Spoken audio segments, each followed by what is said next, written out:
Today, I want to talk about building a 30-day pantry, because if there is one thing that the past few years have taught us is this: normal can change really fast and prices will jump, shelves will get thin, the weather will hit, work hours shift, supply chains tighten, and then suddenly something as simple as groceries becomes super stressful. So that's why building a 30-day pantry matters, not because we're going to expect disaster tomorrow, but because having food on hand gives you some breathing room, and it gives you options and stability, and it takes the pressure off when things get tight.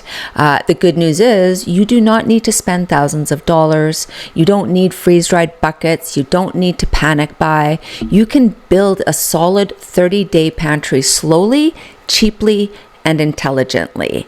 And if practical, pardon me, I'm having a really hard time speaking today. I don't know what it is. It's just one of those days. But if practical preparedness like this is something that you care about, we have built a place for it. And our platform, it's called preppingcommunities.com. It's a platform for preppers, homesteaders, really anyone who wants to be more prepared. People connect there, they find information, they share what they're seeing, they compare notes, and talk through their plans and share before life becomes like where they feel like they're really under pressure. So people are learning from people, they're sharing ideas, and they're building readiness together. And membership to our platform is free. So I hope you will join us. Okay, let's get into today's topic. Okay, the 30-day pantry. It's not about fear. It is about having a buffer. So if your money gets tight, you're covered. If you get sick, you're covered. If bad weather hits, you're covered. If prices spike, you can wait it out. So instead of reacting, you can just stay steady. Most people shop week to week, and that means they're always one disruption away from stress. A 30-day pantry changes that. Like, you're not scrambling, you're not overpaying, and you're not worried about the next grocery run because you already have food. And the biggest mistake people make is thinking that they need to buy everything all at once. So that's where most folks stop before they even start. You don't need to build a pantry in a day. I wouldn't recommend it. Build it in layers. This is what we did. Every grocery trip, we grabbed a few extra things. Every week, we saw that the shelf grew a little bit more and more. We just took small steps. We took the pressure off, and it didn't turn into a huge expense. And over time, it turned into real security. And this part is important. Don't go out and buy random survival foods. Like, don't buy stuff your family won't touch. Your pantry should always just be your normal meals, stretched further. If you already eat rice, store more rice. If you eat pasta, store more pasta. If you used canned goods, build around those. The goal is rotation, not storage. You eat it, you replace it, and then nothing goes to waste. So there are some basics that make this really easy and affordable. So things like, this is what we did. We stocked up on rice, dry beans, pasta, oats, flour, lentils, canned vegetables, canned fruit, canned meat like tuna or chicken, peanut butter. These foods are cheap, they store well, and they can feed a lot of people. Even adding 1 or 2 extra items per trip, you'll start to build momentum faster than you think, and you'll start to feel empowered.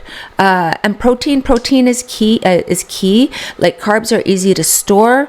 Protein, it takes a little bit more thought. So some budget-friendly options that last are like canned tuna, canned chicken, beans, lentils, peanut butter, powdered milk, eggs, if you rotate them regularly.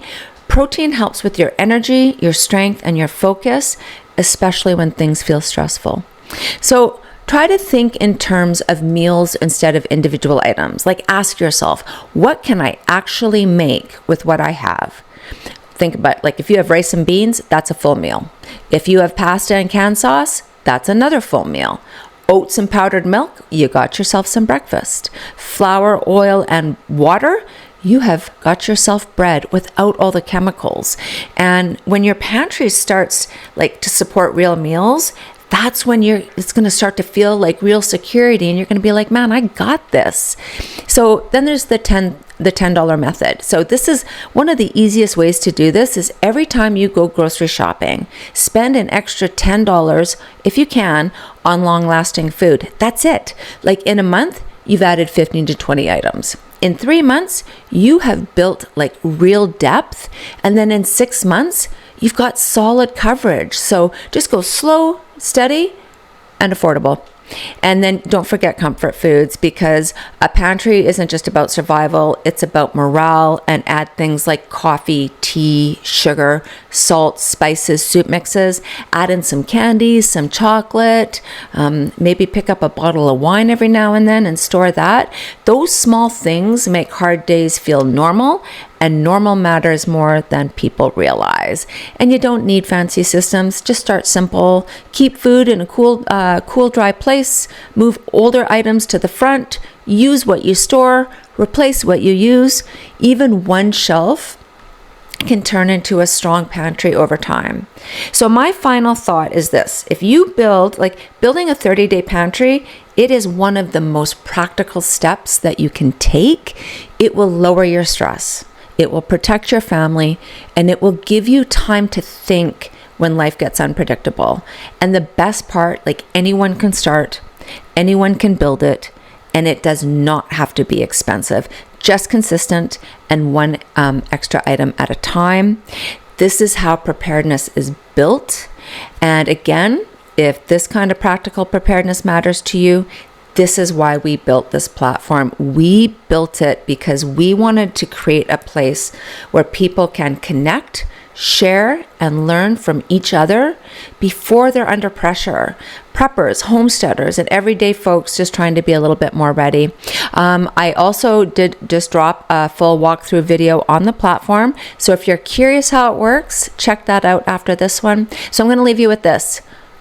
What is one item you added to your pantry this week? Please drop it in the comments below. It will help people, just help people support one another and let them think, oh, hey, I never even thought about adding that to my pantry this week, including me. And if this helped you, please like, subscribe, join the conversation, and ring the notification bell so you do not miss future preparedness content from prepping communities. Thank you so much for spending a few minutes with me today, and I will see you in the next one.